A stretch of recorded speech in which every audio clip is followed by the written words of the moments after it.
but it's also a very important thing when you dive.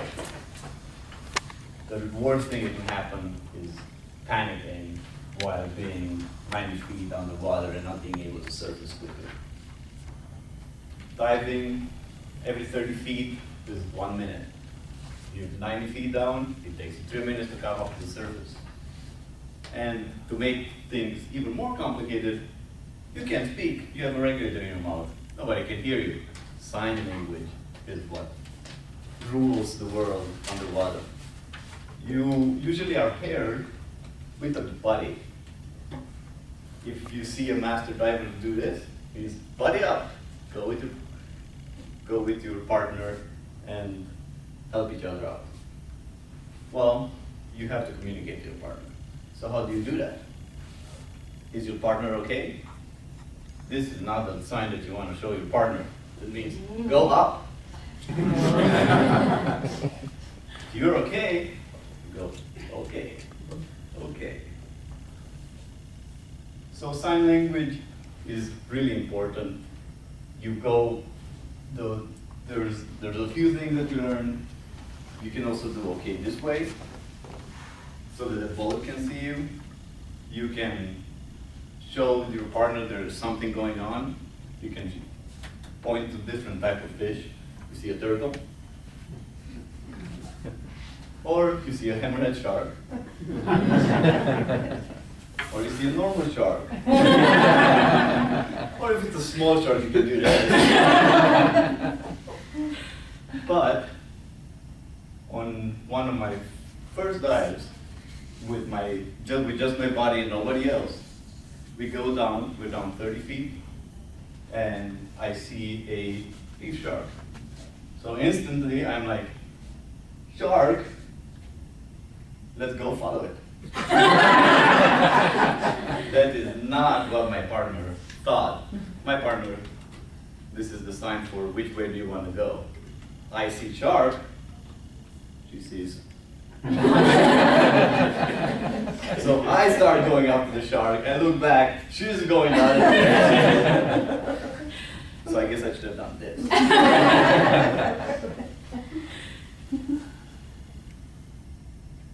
A few years later, we're in Belize.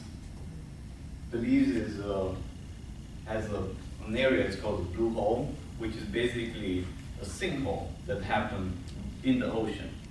Just recently, they found out that the Mayan civilization, they found out that there was a drought of the Mayan civilization, and that record was preserved in the stalagmites and stalactites in the cave in the Blue Hole. The Blue Hole is about 450 feet deep. You cannot dive that on regular air. I can definitely not dive that. So we went to just the stalactite part, which is the top part of the cave, where this big column of stalactite just point right above you. It is terrifying. You're 150 feet down, you're on the limits of diving. Your nitrogen narcosis, every 30 feet you go down, it's like having one martini. You're 120 feet down, you're like 3 or 4 martinis in. And you're in a cave. They call it a hole, it's not a hole, it's a cave. So I started panicking. Well, at the surface, getting to the Blue Hole, we had to go on a boat ride that was about 6 hours, very big waves. You get rattled to your core. So you get off the boat, you jump in the water, and now you have to dive down to 130, 140 feet. On the way into the water, I found out that the regulator that they gave me, the rental one, was broken. So I could not use my primary regulator. In scuba, we have everything. You have everything is redundant. So you got one regulator for your primary, and then your spare. And your spare is the salubrious item in your equipment, because breathing is salubrious when you're underwater.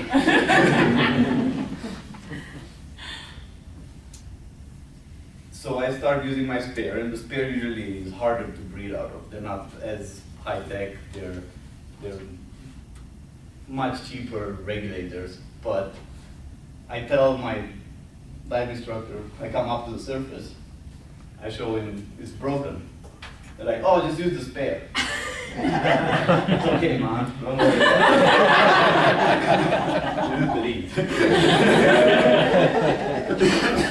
So I'm diving down to 140 feet, and it gets dark, and you're in a cave, and there's not even fish are around there. You can barely see the daylight. I panic. And you're not supposed to panic, especially when you're down 140 feet underwater. So I start going, this means something is not okay. My body's like, what's wrong? We need air. We want to share air, this means share air. No, I'm like,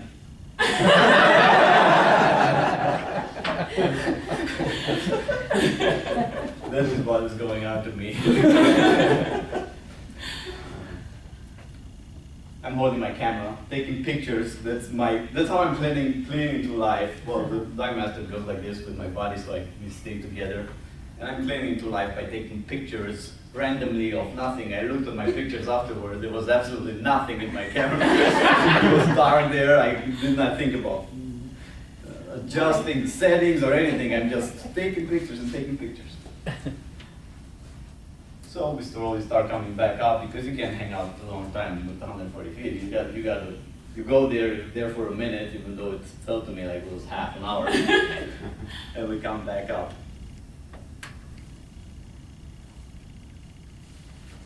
So a few years later, we are in Cozumel, Mexico, and we start diving, and about 30 feet down, my ears are not pressurizing. So I tell my body, level up. This is level up. This is, I'm out of air. Something is wrong. I need help. So I show my body this. She immediately pulls me up out of the water, from 30 feet, no stop, nothing. I get to the surface, I'm like, what's going on? You showed me that you were out of air. No, level up.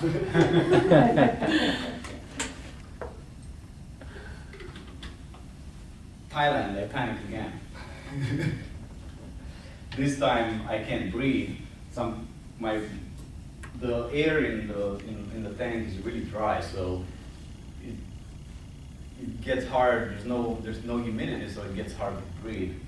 And I'm underwater again with the scuba master and my buddy, and we're moving around, and all of a sudden I start hyperventilating and breathing really fast. And when you panic, that's one of the things they teach you is long, slow breaths, and hopefully the panic is going to go away. But when your mouth is dry, that's a very hard thing to do. So I panic. They come over, and what's wrong?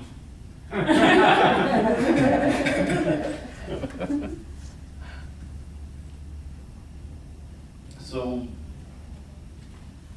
it's important to know how to speak when you can't actually talk. And